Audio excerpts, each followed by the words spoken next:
ఇక తెలంగాణ ఉద్యమం నీళ్లు నిధులు నియామకాలు ఈ డిమాండ్ల పైన ఉద్యమం నడిచింది. ఈ డిమాండ్ల పైనే తెలంగాణ ఆవిర్భవించింది.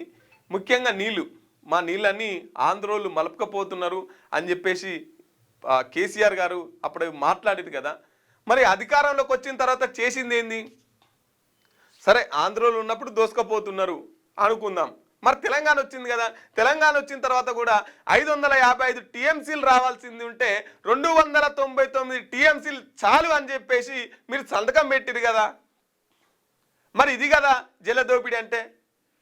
మీరు అధికారంలో లేనప్పుడు అదే జరిగే, మిమ్మల్ని గెలిపించి అధికారంలోకి తీసుకొచ్చి మన నీళ్ళను మనని కొట్లాడి తీసుకొస్తాం అనుకున్నప్పుడు అదే జరిగే. ఇక రెండింటికి తేడా ఏముంది? ఇక ఇప్పుడు అప్పుడు ఏదైతే నీళ్ళ అంశాన్ని రెచ్చగొట్టి తెలంగాణ ప్రజలందరూ ఓట్లు వేయించుకొని గెలిపించుకున్నావో, మరి గెలిచిన తర్వాత ఏం చేసినావని కూడా ఇప్పుడు తేట తెల్లం అయిపోతుంది కదా. సో కాబట్టి ఇక కాళేశ్వరం ముంచటోటి సరిగ్గా ఎలక్షన్ల టైంలోనే ఆ మేడిగడ్డ కాడ బ్యారేజ్ కుంగిపోయింది.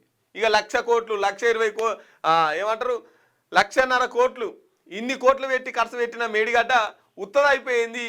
తెలంగాణ సొమ్మంతా గంగలో వచ్చిన పాలైందని చెప్పేసి అదొకటి.